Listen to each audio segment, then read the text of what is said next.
May 6, 1945. A forest road somewhere east of the Elbe River. The air, thick with the scent of damp pine needles and cordite, hangs heavy and still. For 19-year-old Helga Schmidt, a former Flakhelferin, the silence is more terrifying than the thunder of the 88mm anti-aircraft gun she once served. The world has ended not with a bang, but with the grinding squeal of an American M3 half-track's treads biting into the muddy track. Her gray Luftwaffe auxiliary uniform, once a source of immense pride, is now stained with mud and the shame of defeat. It feels like a costume for a play that has reached its tragic, inevitable conclusion. You can feel the coarse wool chafing your neck, the cold seeping through the thin soles of your boots. Around you are the other girls and women of her auxiliary unit, some stoic, some openly weeping, all hollow-eyed with exhaustion and fear. Their world, the one promised to last 1,000 years, has crumbled into ash in a matter of weeks.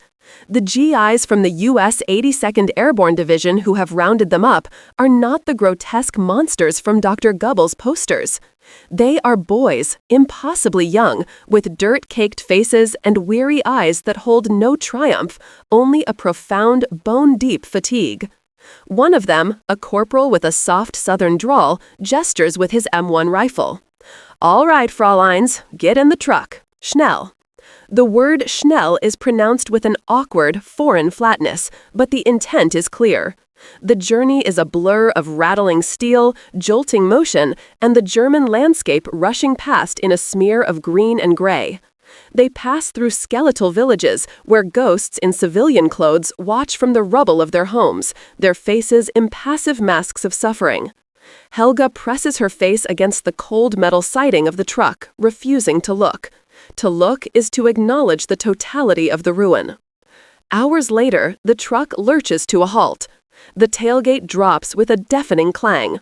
Everybody out. Barbed wire, rows upon rows of it, stretching into the misty horizon like a metallic forest. Wooden watchtowers punctuate the skyline. This is it, a prisoner of war enclosure. The rumors that have haunted their retreat for weeks have now become a grim reality. They are herded through a gate, their boots sinking into a sea of churned mud. The camp is a sprawling, chaotic city of canvas and wood, filled with thousands of captured German soldiers, men from the Wehrmacht, the SS, even the elderly Volkssturm. As they are marched toward a segregated compound, a new sight makes Helga stop in her tracks. It's a sight so alien, so utterly contrary to her entire worldview that her mind struggles to process it. Standing near an administrative tent, holding clipboards and directing male guards with calm authority, are women. American women. They wear crisp olive-drab uniforms with skirts, their hair neatly pinned up under garrison caps. One, a sergeant with sharp, intelligent eyes, points toward Helga's group and says something to a lieutenant. Her voice is clear, confident, untroubled. They are not nurses in a quiet hospital far from the front. They are here, in the mud and the wire, running the machinery of this defeat. They are members of the Women's Army Corps. They are the enemy, and they are in charge.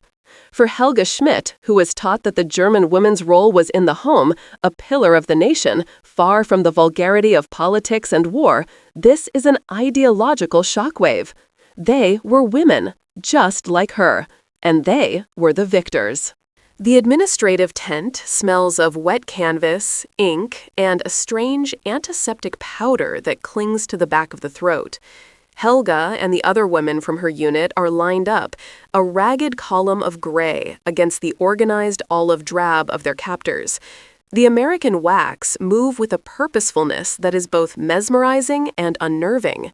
They are not flustered by the sheer volume of human misery being funneled through this checkpoint. They are efficient, professional, detached. This, more than any weapon, feels like the true expression of the Allied power that has crushed them. It is a systematic stripping of identity. First, the search. A female MP, her face stern and impassive, pats them down, confiscating a small pocket knife from one girl, a locket from another. Helga has nothing but a faded photograph of her parents, which the soldier examines for a moment before handing it back without comment. Then comes the delousing.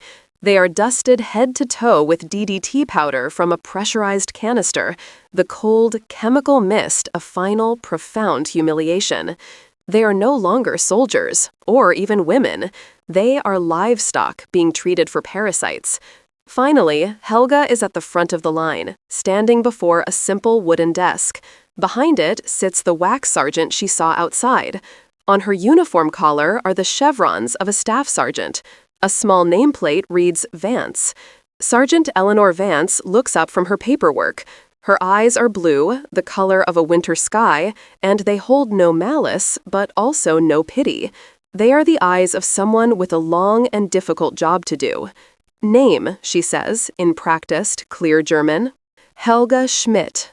Helga's voice is a croak. She clears her throat, trying to inject some defiance into it. Rank and unit. Flakhelferin, 3rd Luftwaffe Flak Division. She says it with a flicker of the old pride, as if the name of her defeated unit still holds meaning. Sergeant Vance makes a note on a form, her pen scratching against the paper. She doesn't look up. Date of birth. The questions continue, a monotonous litany of personal details that will reduce her life to a few lines on an index card. Throughout the interrogation, Helga studies the American woman. Sergeant Vance is perhaps 10 years older. Her hands are clean, her fingernails neatly filed. Her uniform is immaculate despite the surrounding mud. She is everything Helga is not. Composed, healthy, victorious. The propaganda films had shown American women as decadent, frivolous creatures obsessed with lipstick and jazz. This woman is as serious as a field gun. Helga's bitterness hardens into a protective shell. This woman represents the force that has destroyed her home, killed her friends, and shattered her future. She is the enemy, clad in a skirt. Helga's answers become shorter, her posture more rigid. She will not give this woman the satisfaction of seeing her break. But then something happens. As Sergeant Vance takes the completed form from Helga, she pauses. Her eyes fall to Helga's hands. During the chaotic journey, Helga had scraped her knuckles raw against a splintered board in the truck. The wounds are dirty and weeping slightly. Vance says nothing. She simply reaches into a small footlocker beside her desk and pulls out a metal first aid tin. She opens it, takes out a small gauze pad and a bottle of iodine. Without asking for permission, she takes Helga's hand. Her touch is firm, professional. Helga instinctively tries to pull away, but the sergeant's grip is surprisingly strong. With methodical motions, Vance dabs the iodine onto the raw skin. It stings, and Helga flinches, but she doesn't make a sound. Then, the American woman carefully wraps a clean white bandage around her knuckles, securing it with a small piece of tape. The entire act takes less than 30 seconds. She releases Helga's hand and points to the tent's exit. Next. Helga stands frozen for a second, staring at the bandage. It is a small, neat square of white against her dirt-stained skin. It is an act of simple, human maintenance. It is not kindness. It is not cruelty. It is something else, for which her indoctrinated mind has no category. It is the first crack in the wall of her hatred, a tiny, bewildering inconsistency in the brutal logic of war. She turns and walks out of the tent, her mind reeling, not from the sting of iodine, but from the unnerving touch of an enemy's care. Days bleed into weeks inside POW enclosure number 119. The world shrinks to the muddy ground underfoot, the oppressive gray sky overhead, and the endless, suffocating presence of the wire. Life becomes a grim routine, dictated by whistles and roll calls. The food is meager: thin soup, hard bread, ersatz coffee that tastes of burnt acorns. The German women, crammed into long, drafty barracks, create their own fragile society. There are the unrepentant believers who still whisper of secret weapons and a miraculous turn of the tide. There are the pragmatists who focus only on survival. And there are the broken who sit in silence, their eyes vacant, already ghosts. Helga finds herself somewhere in the middle, an observer caught in a state of suspended animation. The neat white bandage on her hand is long gone, but the memory of its application remains. She starts to watch Sergeant Vance. From the anonymity of the crowd, she tracks the American women's movements. Vance is a constant presence in the administrative life of the compound. Helga sees her arguing with a supply sergeant from the quartermaster corps, her gestures sharp and insistent, pointing toward the women's barracks. A few days later, a truck arrives with a shipment of blankets and sanitary supplies. It is a small improvement, but in this world of deprivation, it feels monumental. Another time, a fight breaks out in the food line between two starving women. It's a desperate, ugly affair of scratching and screaming. Before the male guards can intervene with their usual heavy-handedness, Sergeant Vance is there. She doesn't shout. She speaks in a low, firm voice, separating the two women with an authority that needs no rifle to enforce it. She listens to both of them, her expression unreadable, and then renders a simple judgment that restores order. Helga realizes she is witnessing a form of power she doesn't understand. It isn't the power of ideology or brute force she was taught to respect. It is the power of competence. One rainy afternoon, Helga is on a work detail, tasked with digging a new drainage ditch to channel the ever-present mud away from the barracks. The work is grueling. Her hands are blistered, her back aches.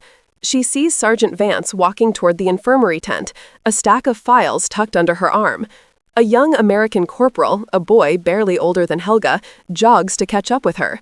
"Got a letter for you, Sarge," he says, handing her an envelope. Vance stops and takes it. For a moment, her professional mask slips. A small, tired smile touches her lips as she looks at the return address. She carefully opens the envelope and pulls out a letter and a small black and white photograph. The corporal lingers, grinning. "From the husband?" "And my little girl," Vance replies, her voice softer than Helga has ever heard it. She holds the photograph, her thumb gently tracing the edge. From her position in the ditch, Helga can't see the image, but she can see the look on the sergeant's face. It is a look of profound longing, of love stretched thin across an ocean and a war.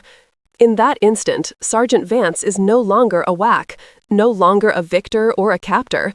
She is a woman, a wife, a mother, who is just as trapped in this miserable place as any of them, albeit on the other side of the wire. She misses her home. She misses her family. The realization strikes Helga with the force of a physical blow. The simple, universal humanity of that moment is a more dangerous weapon against her convictions than any propaganda leaflet. The rain begins to fall harder, plastering Helga's thin hair to her scalp. She watches Vance carefully fold the letter, slip the photo back into the envelope, and tuck it securely into her pocket. The sergeant's shoulders straighten, her professional mask sliding back into place as she continues toward the infirmary. But Helga has seen the truth behind it, and that truth begins to work on her like a slow-acting poison, dissolving the certainties that have held her world together. The enemy has a face, and it looks painfully, unexpectedly, like her own. The poison works its way through the camp in a far more literal sense. A wave of dysentery, born of poor sanitation and contaminated water, sweeps through the women's compound. It is a miserable, debilitating sickness that strips its victims of their last vestiges of dignity. The already overflowing infirmary tent becomes a scene from a medieval plague pit, filled with the sounds of moaning and the stench of sickness. Helga, weakened by malnutrition and despair, succumbs quickly. The world dissolves into a feverish nightmare of stomach cramps, chills, and a thirst that can never be quenched. She loses track of time. Days and nights merge into a gray continuum of misery. At one point, during a lucid moment, she finds herself lying on a cot in the infirmary. An American Army nurse, a weary-looking woman with kind but exhausted eyes, is trying to get her to drink a rehydration solution. Helga pushes it away. What is the point? Everything is lost. Her country is in ruins, her family is gone or scattered, and her future is a blank, terrifying void. The will to live has simply evaporated, leaving behind a hollow shell. She turns her face to the damp canvas wall and waits for the end. Later, she feels a presence beside her cot. She doesn't open her eyes. It is probably the nurse again. But the voice that speaks is different. It is calm, familiar, and tinged with that crisp American accent. Schmidt. Helga's eyes flutter open. Sergeant Vance is standing there, holding a medical chart. She is not in her full uniform, just her service shirt and trousers, the sleeves rolled up to her elbows. She looks tired. There are dark circles under her eyes. She has clearly been working around the clock to manage the crisis. She studies the chart, then looks down at Helga. "You're not drinking," Vance states. "It's not a question. The nurse says you're refusing water." Helga says nothing, just stares at the tent ceiling. What can she say? How can she explain this profound, soul-crushing despair to this woman, this agent of her defeat? Vance sighs, a small, frustrated sound. "Listen to me. We don't have enough doctors. We don't have enough medicine. The only thing that will save you is for you to drink this. Do you understand?" Helga's gaze remains fixed on the canvas. A single tear traces a path through the grime on her cheek. She whispers in German, the words broken and raw. "Why? So you can keep us here forever? Let me die. It is better." Sergeant Vance looks at the 19-year-old girl on the cot, emaciated, delirious, and utterly broken. She sees past the Luftwaffe uniform, past the indoctrination, past the label of enemy. She sees a child who has lost everything, drowning in a sea of hopelessness. For a moment, all the rules of military conduct, of captor and captive, fall away. She does not offer words of encouragement or a stern command. Instead, she does something entirely human. She dips a clean rag into a basin of cool water, wrings it out, and gently places it on Helga's burning forehead. The shock of the cool cloth is startling, but it is the gesture itself, an act of simple, maternal comfort that shatters Helga's last defense. It is the touch of a woman caring for another in a moment of sickness. It is a gesture that transcends language, nationality, and the entire brutal architecture of war. It is something her own mother would have done. And with that realization, Helga Schmidt begins to cry. It doesn't start slowly. A choked sob escapes her throat, a sound torn from the deepest part of her soul. Then another and another. Her thin shoulders shake uncontrollably. The tears are not just for her sickness or her captivity. They are for her lost home, for her dead comrades, for the lies she so readily believed. They are tears of shame for the atrocities her country committed, the news of which is now filtering into the camp like a foul miasma. It is the sound of an entire worldview, an entire identity, collapsing into ruin. She weeps with the force of a dam breaking, letting out all the grief, fear, and confusion she has held inside for months. Through her own blurred vision, she sees Sergeant Vance standing perfectly still, the rag still in her hand, a silent, unmoving witness to the complete and total unraveling of a young German woman. The storm of tears eventually subsides, leaving behind an eerie, hollow calm in the infirmary tent. Helga lies spent on the cot, her body trembling with the aftershocks of her emotional collapse. Sergeant Vance has gone, leaving the damp cloth on the small crate beside the bed. The gesture, once complete, was not followed by words of comfort or pity. There was only a quiet retreat, an acknowledgement that this was a private grief, a necessary demolition that had to run its course. For the first time in her life, Helga feels utterly empty, scoured clean of the slogans, the hatred, and the pride that had once defined her. There is nothing left but a raw, aching vulnerability. In the days that follow, something shifts. Helga begins to drink the water the nurse brings. She eats the thin soup. The physical recovery is slow, but the internal change is profound. When she is finally deemed well enough to return to the barracks, she walks with a different posture. The rigid defiance is gone, replaced by a quiet watchfulness. The other women notice. The diehards, the ones still clinging to the wreckage of their ideology, now view her with suspicion and contempt. They call her a traitor in hushed, vicious whispers. Helga ignores them. Their words are the echoes of a dead world. Weeks turn into a month.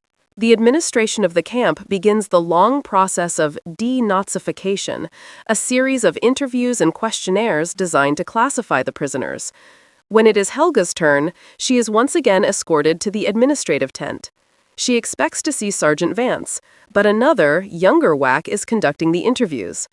Helga answers the questions honestly, without embellishment or evasion. She speaks of her time in the Luftwaffe, her belief in the cause, and the slow, painful realization of its falsehood. She speaks not to please her captors, but to give voice to the truth she has discovered within herself.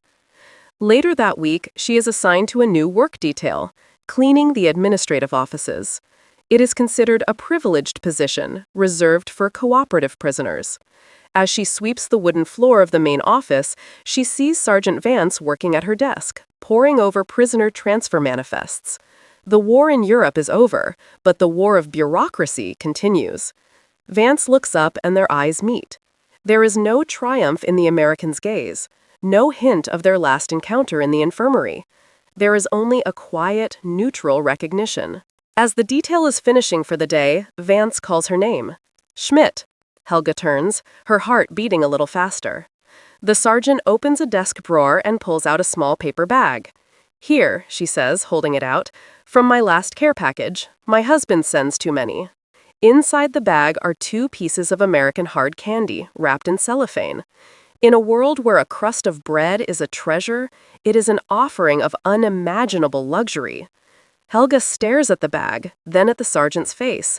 The gesture is so simple, so unadorned, yet it feels like a treaty being signed. It is an acknowledgement of a shared experience, a recognition of the humanity that has survived the inferno. Helga reaches out and takes the small bag. Her fingers brush against Vance's. She looks directly into the American's eyes, and for the first time since her capture, she speaks to her not as a prisoner to a guard, but as one person to another. "Danke," she says, the words soft but clear. Sergeant Vance gives a single, small nod and turns back to her paperwork. The transaction is complete. Walking back toward the barracks under the vast, indifferent German sky, Helga unwraps one of the candies. The sweet, artificial cherry flavor floods her senses, a taste of a world she had forgotten existed. The future is still a terrifying unknown. Her home is gone, her country is a pariah. But as the candy dissolves on her tongue, for the first time in a very long time, Helga Schmidt feels not the bitterness of defeat, but the faintest, most fragile glimmer of hope. The war against the Allies had ended months ago, but the war inside herself was finally, truly over.